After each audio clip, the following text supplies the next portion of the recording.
So, you're going to Johannesburg, in which case I'm assuming you're not so much a tourist, but a traveler.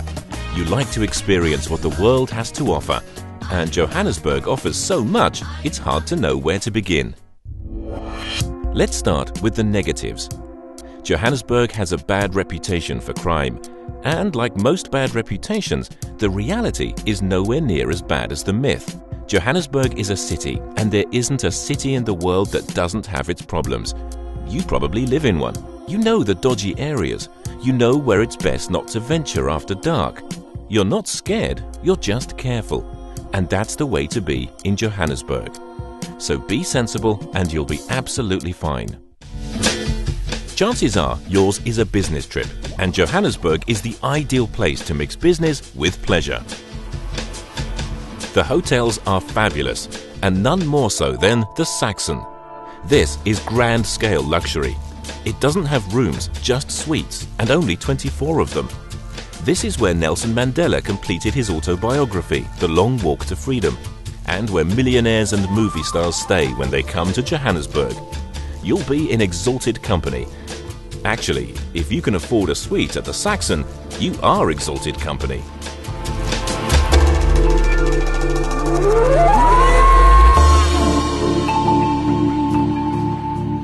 Just as luxurious but much bigger and more like a stately home is the West Cliff.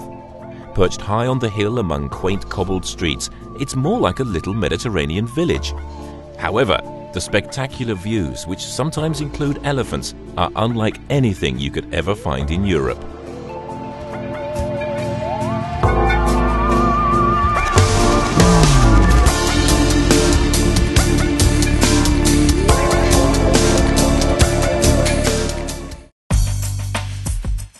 Small, chic and unusual is 10 Bompers, a great little boutique hotel. Not surprisingly, given its name, it only has 10 rooms. Everything about the place, from the 10 individual rooms to its elegant little restaurant, would score, well, you've guessed it, 10 out of 10.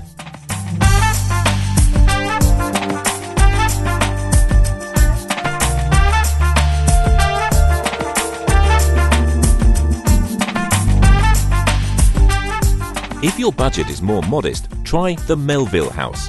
This is a great, buzzing, bohemian little guest house. Small, relaxed and informal. It's impossible not to feel happy and at home here. The owner, Heidi Holland, is on hand most days to welcome you personally to this favourite haunt of visiting foreign journalists and academics.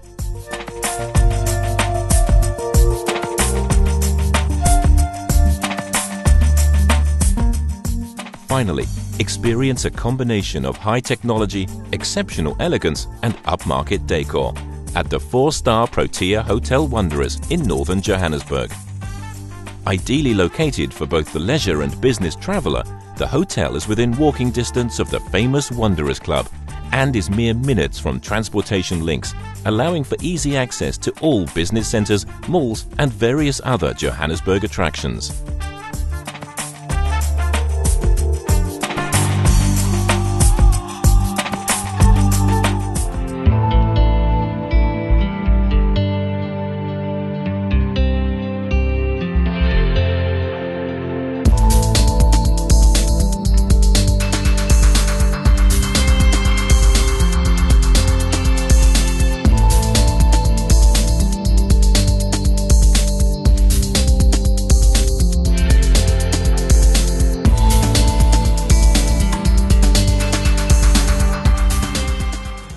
Johannesburg only exists because of gold, and it remains the financial capital of the Southern Hemisphere. And where there's money, there are shops. The city's shopping malls have to be seen to be believed. There are 40 big ones in the northern suburbs alone. Far too many to mention, but Sandton City, Eastgate and the Mall of Rosebank are probably the best known. Whatever you could possibly want to buy, you can buy it here. Okay, food. Johannesburg is a truly cosmopolitan city, and this is reflected in the array of great restaurants. They're as good as anything you'll find in London or New York, and these are my favourites. Asagi at the Post Office Centre in Ilovo. This place is in a mall, so if I'm recommending it, the food must be amazing. It is. Italian at its very best, especially the asparagus and brie lasagna.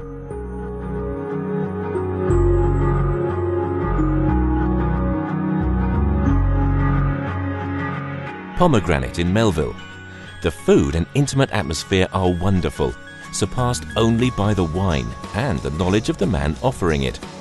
Andrew Cave is an institution. His matching of wine to food is impeccable. If I have one recommendation, it's always go with his recommendation.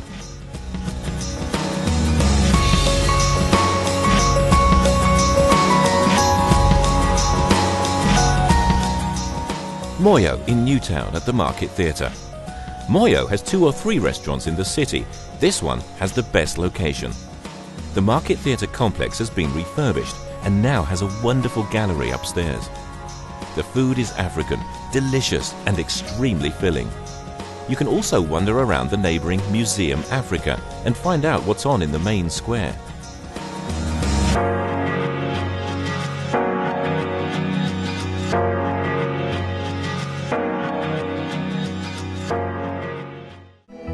Adagio in Parkhurst. This bustling suburb is fast becoming one of the places to spend an evening. Make sure you book a table on the upstairs balcony for excellent food and views over the treetops with a sundowner you'll remember for a long time.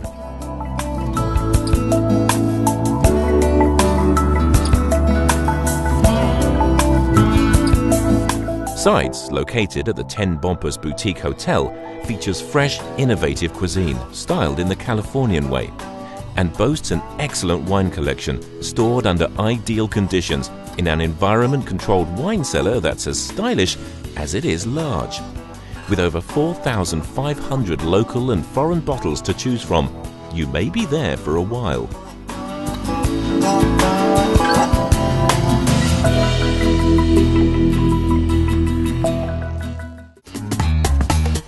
Yet my favourite place is slightly more casual. It's in Soweto. There's a butcher's shop opposite a place called the Rock Bar. Pick your meat, pay for it and hand it to the man doing the cooking. Sit down, have a drink and soak up the atmosphere. The cooked food will arrive with a bowl of pap and some lime pickle. You'll probably get very messy because you'll be eating with your fingers, but you won't care. If you've ever tasted meat as good as this anywhere in the world, I'd like to know where.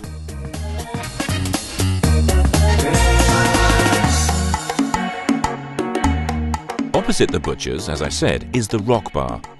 And if you want to experience the real Johannesburg, you have to go down to Soweto. Try to avoid visiting it with a coachload of tourists as though you're on some human safari tour. Soweto should be enjoyed for what it is, a hive of activity. If you're white, you'll always feel like you're intruding, but this feeling has nothing to do with the people, who are always very warm and welcoming. It's just that you can't escape feeling like the outsider you are. But isn't that what travelling is all about? And there's nowhere better to sit on a sunny day than on the roof of the Rock, looking out over one of the most vibrant places on earth.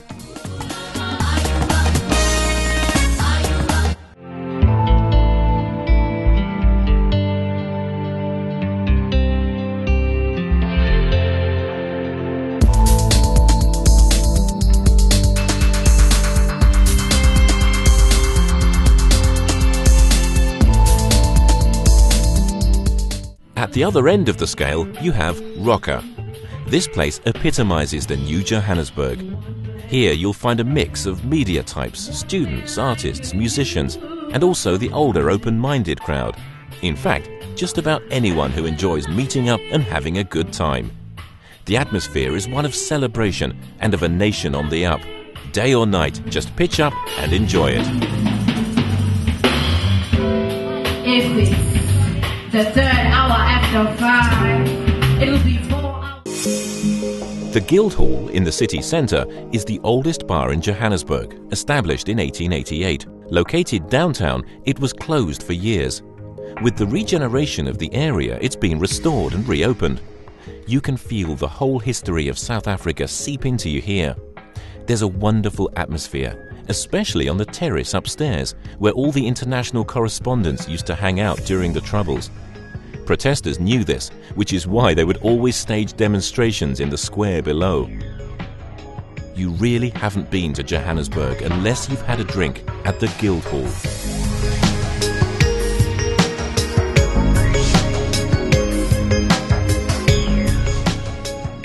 Almost as old is the Radium Beer Hall. This place dates from 1929. As the name suggests, it has great beers, both draft and bottled, and a nice mixed clientele. This is the sort of place where you can watch sport with people who really understand it. On Wednesdays and Saturdays, they have live 20s and 30s style jazz or blues, which seems in keeping with the bar. Before you know it, you'll have spent 2 or 3 hours here, and that old cliche about time flying when you're enjoying yourself will suddenly make a lot of sense.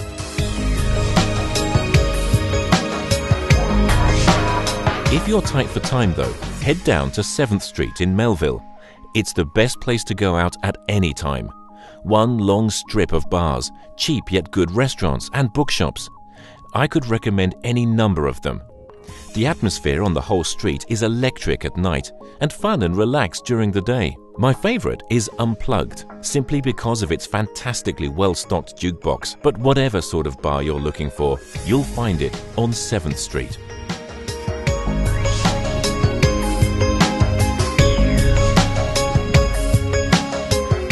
In fact, whatever sort of anything you're looking for, you'll find it in Johannesburg.